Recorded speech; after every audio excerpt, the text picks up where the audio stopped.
Thanks very much. I don't know if all that's true. I don't deserve all your applause, but I'll try to do my best this morning. You know, we meet this morning at a critical time for our nation. It's a time when the nation is devoid of leadership, and economically, all of us are challenged with what we can do. Today, I thought I'd talk to you a little bit about some of the things you don't normally discuss, or you don't hear on television, but affects your lives every day. It affects how much prosperity you've got, how your businesses can succeed in the future, and what challenges you face. And one of the biggest issues today, of course, is electricity and power prices. You'll often see that you've got the Greens on one side, you've got the Liberal Party on the other side, Labor. They're talking about coal-fired power stations versus renewable energy. But if you have a look at your power bill, you'll see that 60% of your charges are for network charges. And that's the wires, the poles and wires they talk about. If we go back 10 years ago, there wasn't any network charges. You didn't pay network charges. But suddenly over the last 10 years, you've been paying network charges. Now, the Liberal Party or the Labor Party won't tell you why. They won't tell you what it's about, but I will. About 10 years ago, all the state governments, some of them were Liberal, some of them were Labor, looked at our national network, and it needed about $500 million maintenance to keep it going. Rather than borrow that money, they called in US and European contractors who suggested to them it would be much better just to replace the whole network. But they said, gee, we haven't got the money to do that. How can we go about that? They said, well, it won't cost that much, probably about $45 billion, that's all. And I'll tell you what we'll do. We'll give you the money. And that's what they did. And the whole network was rebuilt when they only had to spend $500 million. And they provided the money at a 10% interest rate. Now, today, the Australian government borrows at 2%. So to pay a 10% interest rate on $45 billion for your network charges was nearly impossible. And that was guaranteed by every state government. And the people that are paying that 10% interest rate are you, our industry.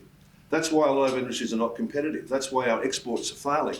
That's why manufacturing's closing. Because on $45 billion, that's an extra $4.5 billion burden for the nation. And it makes it all the more difficult. But no one will tell you that from the Liberal or the Labor parties, because they're the ones responsible. And what happened? The lobbyists got bigger commissions. The Labor Party got great donations, and the Liberal Party got great donations. And for the next 30 years, everybody in this room will be paying on average probably an extra $700 a year for their personal power because of that decision. And what we need to do is we need to realise that that's an unconscionable sort of thing to happen. When the government can borrow money at 2%, they allow foreign contractors to charge 10%, something's pretty wrong. And we as Australians can change all of that. We can have a new Act of Parliament whereby we pay out the loans and we borrow the money at 2%, and that'll bring down electricity charges in this country by 50% in one go. But the politicians won't tell you about that. All they are interested in doing is fighting with each other, not protecting you, not providing for prosperity, which you deserve. Now, you've all heard about the Paris Agreement, but have any of you read it? If you ask Scott Morrison, or if you ask any of those guys, none of them have read it either, but I've read it. And the Paris Agreement isn't an agreement at all. What it is a collection of promises. So they asked all the countries of the world to promise what they would do in relation to emissions reduction. We know what Australia promised. We promised that we'd reduce our emissions by another 25% and put up the cost of electricity by another 50% from what it is today by the year 2030, that we'd close down our coal-fired power stations. But what did Pakistan promise? Pakistan promised that their emissions would continue to go up, and when they went up so high, one day they would come down. That was their commitment, right? So that's what Pakistan promised. And what happened, these commitments all came in, they stapled them together, it wasn't any agreement, we'll all do the same thing, and they just signed it and held it up to the world and said that's a real achievement. But our economy is completely constricted, and we're under a lot of trouble. Of course, China came out and said, look, we promise that our emissions will only continue to increase to the year 2030. So the Paris Agreement for China acknowledges that they'll continue to go up. And of course, the US Department of Energy had estimated that Chinese emissions would peak in 2030 anyway, right? So they promised nothing as well.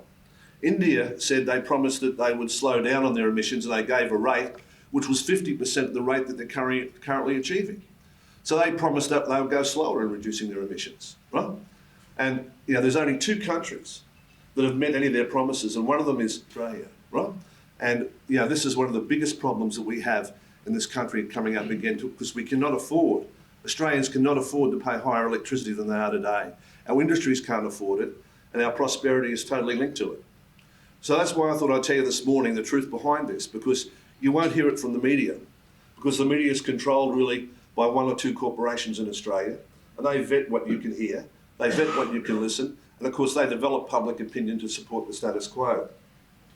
I mistakenly thought that we had a democracy in Australia in 2013 when I stood for Parliament, and I was quickly made aware that that wasn't the case. When I stood for Parliament, I can remember that I finished second on the ballot in the seat of Fairfax, and I'd been eliminated in the two-party vote because about 1 month before the election, the Electoral Commissioner writes to all of the divisional officers, and they say on election night you'll only count votes of two people and distribute everyone else's preferences. And I wasn't one of the two people, it was Liberal or Labor. But my vote was actually second, so I shouldn't have been eliminated. So they eliminated me. What did I do? I got on the telephone and said I'll have them in the High Court within about 30 minutes, and they decided not to do it. And then I went on to win the seat with the largest swing in Australia's history. But the election, many times, is decided in advance because of these sort of situations where the Electoral Commission writes to the divisional officers and said it'll either be Liberal or Labor for that seat, distribute everybody else's preferences. Unless you object to it, unless you're prepared to do something about it, we really don't know who we're voting for. But you find in pre-polling, the pre-poll ballots are not secure. They're left in plastic bags overnight in rented places, and they start pre-polling 3 weeks in advance. So at any time they can put extra votes in there one way or another. And that's what's been happening in Australia, and that's what we had to go through in the 2013 election. We often hear about our party in 2013, in the last 44th Parliament, that we didn't do too much, that we didn't have any policies, and that I was never in Parliament. But what did we do? We held the balance of power, and we demanded in the Senate that when the carbon tax was abolished, that there had to be a 10% reduction in energy for the people of Australia. We delivered a 10% lower electricity price in 2014. We stopped the government from abolishing low-income super, and 3 million Australians would have lost that benefit, and most likely those 3 million Australians, a large percentage of them would have got on unemployment benefits, and that would have cost the government a lot of money.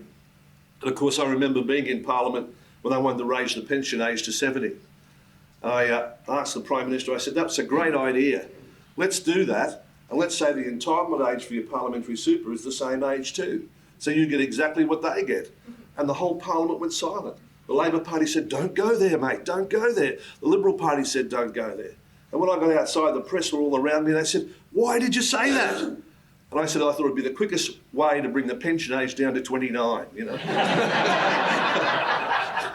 So, and that's what it's like. That's what it's like down there, We also kept Qantas Australian owned.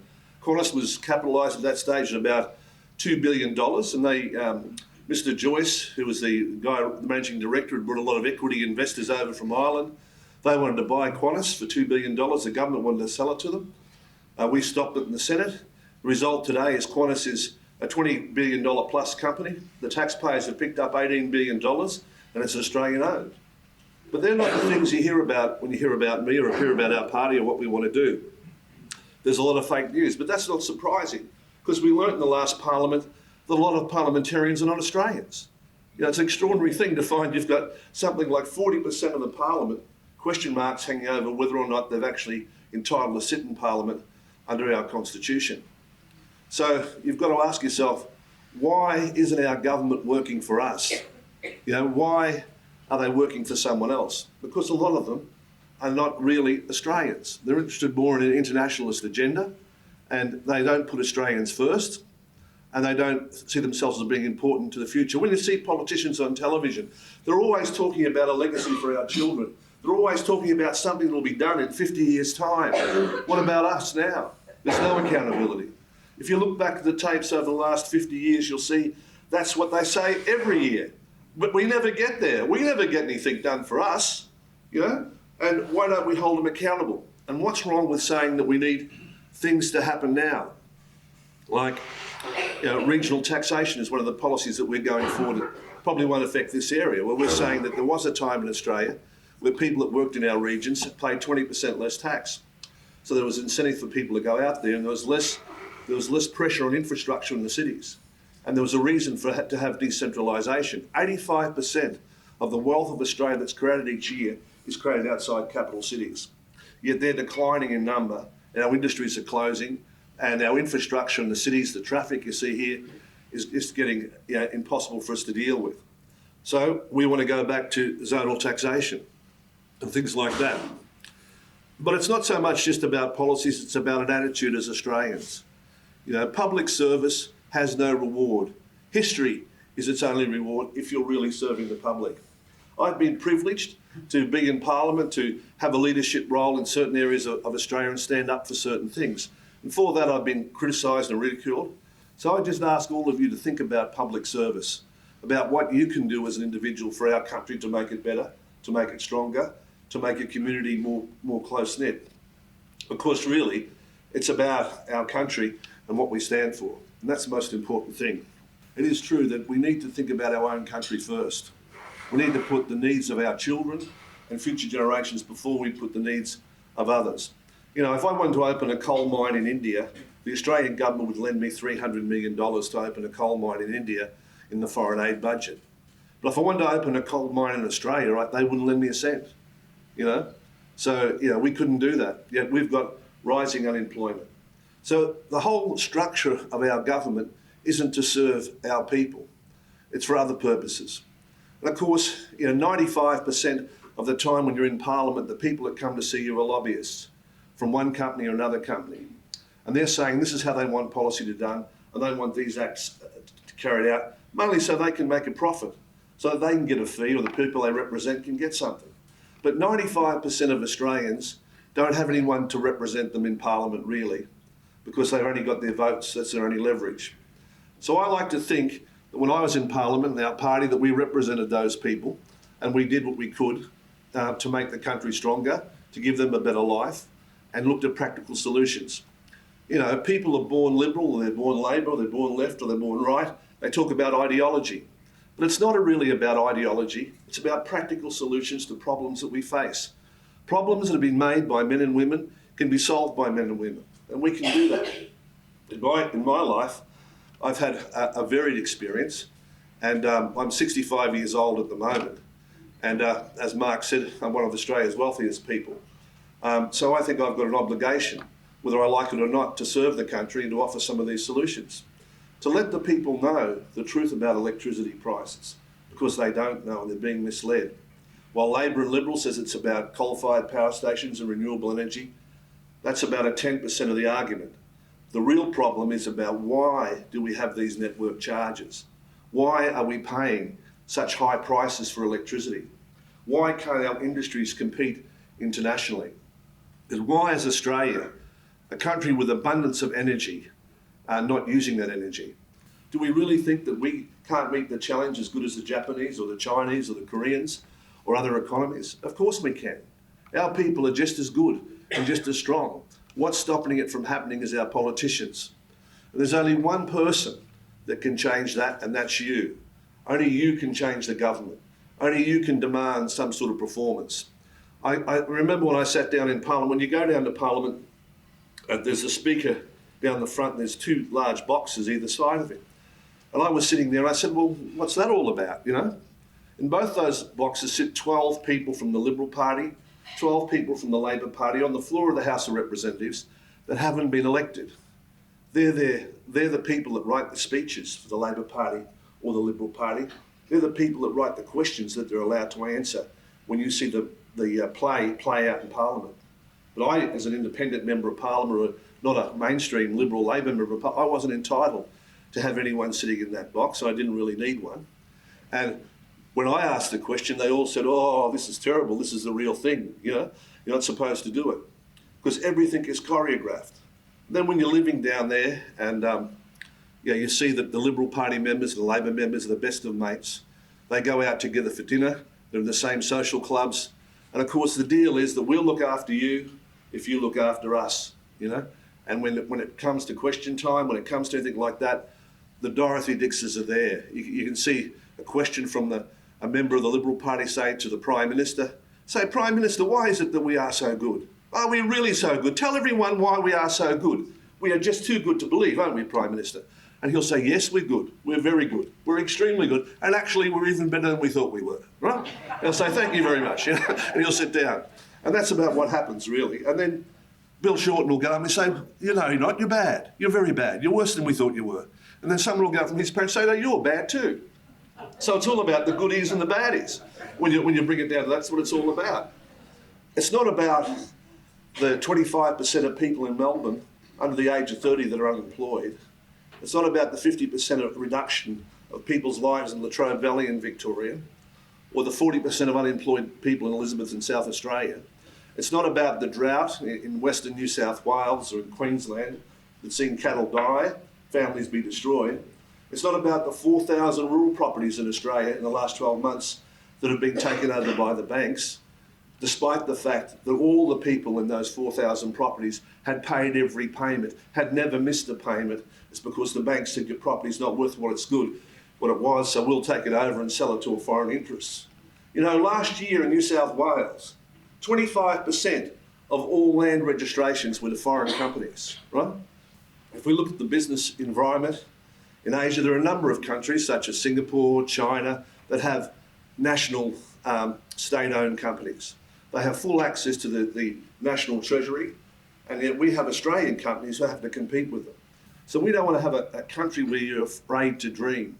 We don't want to have a country where you're afraid to try. We don't want to really all be norms at home watching television. We want to have enterprise and hope that we can make our life better for our fellow citizens and ourselves. Because as I said in the final analysis, it's all about public service. Because time is the enemy.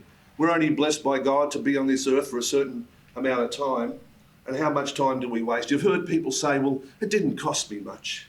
It only cost me my time. But what's more precious in your life than your time? Nothing else.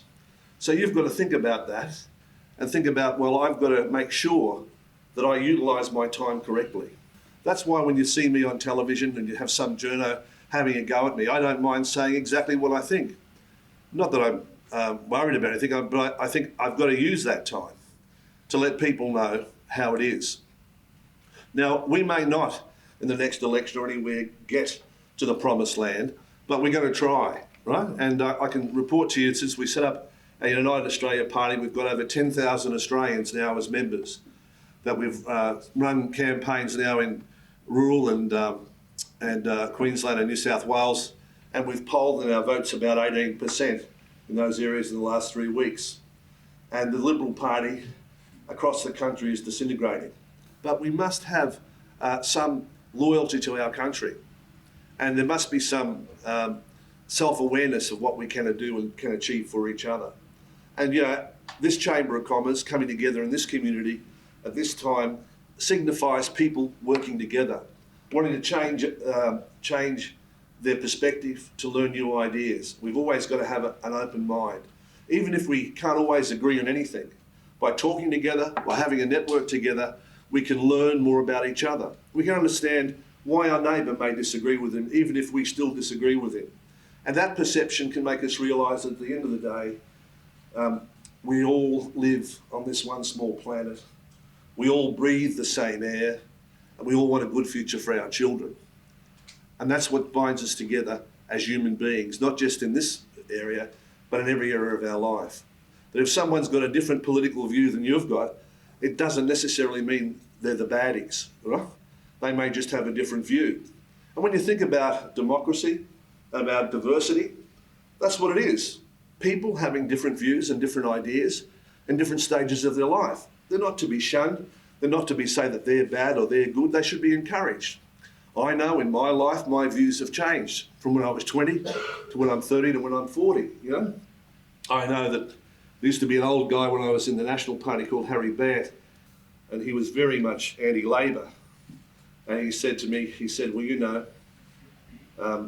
if you're a communist at 20, You haven't, or everyone should be a communist at 20 or they haven't got a heart. That's what he used to say.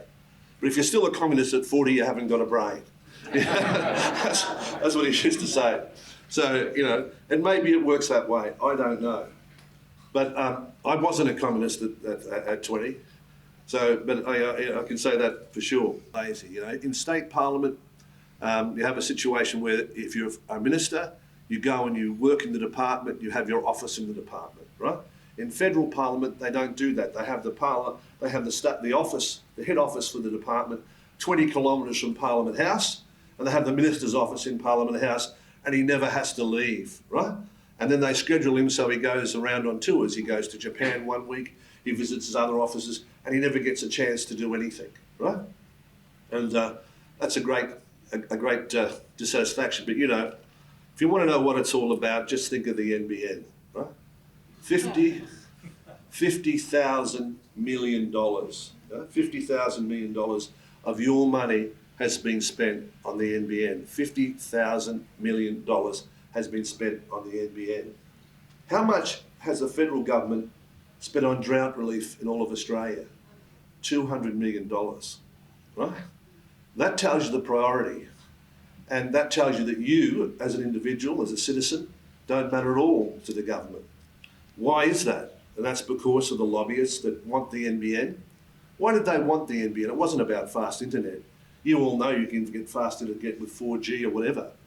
It was about creating a contract that people could get profit out of, and lobbyists could get commissions out of, and political parties could get donations. There's always got to be a big government contract there so that they can lobby, so that they can use that to support their supporters, right? And that's what the sad state of the nation's become. And that's what I observed when I was in Canberra, and that were the things that I questioned. And I've suffered the wrath of public opinion because of it, because there's a witch hunt against me. You know it, you can read it every day in the Australian, and people say, why do you put up with it? Well, it doesn't affect me, but I see my sole obligation is to serve the nation, which my forebearers have done. As I said to you before, I can never do as much as they have done. Because, as you travel around the world, and I regularly travel around the world nearly every month, and you look at the problems that we face, after saying all of this, we've still got a great country. And, the budget is now in surplus, not because of the politicians, but because of you. Because this business community in this country has had the drive to increase our exports, to have better performance in spite of the obstacles that the politicians have put in front of us. But we shouldn't let them get away with it. I don't think the Australian community is waking up. They're realising that winds of change are coming. As I said, I was the Secretary General of the World Leadership Alliance, which we had all the former heads of government in. And one of them was Kim Campbell, and she's the former Prime Minister of Canada. And she's gone down in history because she lost every single seat in Parliament, bar one in an election. And her party was like one of the mainstream parties in Canada for 70 years. But she's still in our organisation, well respected. But that's what happened to her. And that happened because they got too cocky, they didn't listen to the people, and they just pushed it too far. And I think the same thing's happening in our country at the moment. People are sick of political speak. They really want something done with their tax dollars, and they really want an opportunity, right? And that's what I think is going to happen in the country in the future.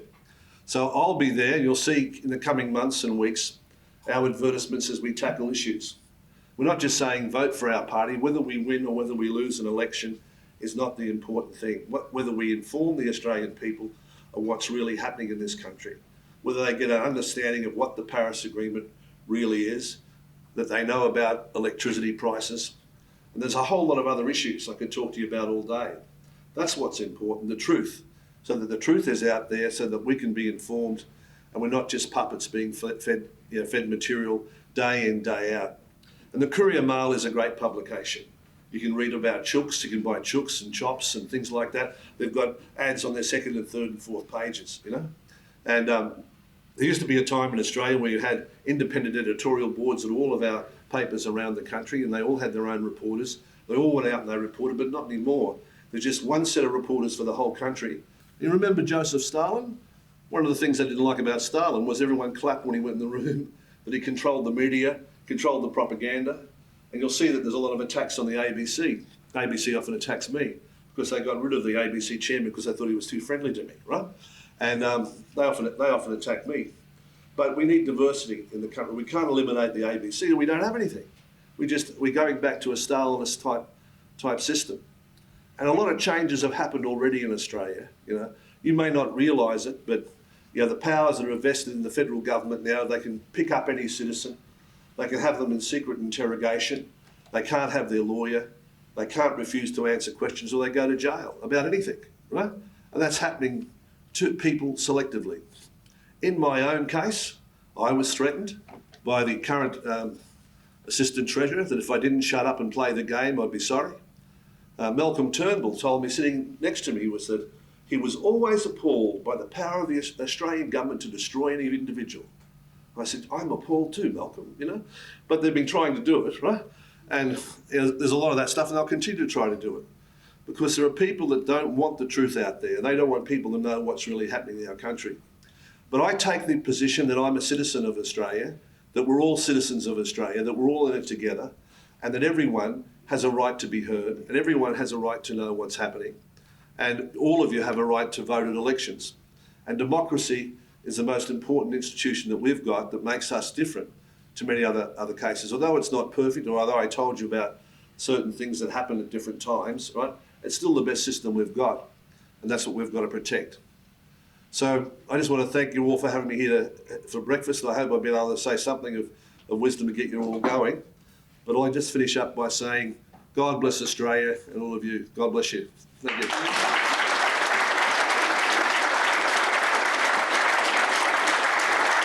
Oh, yes, sorry.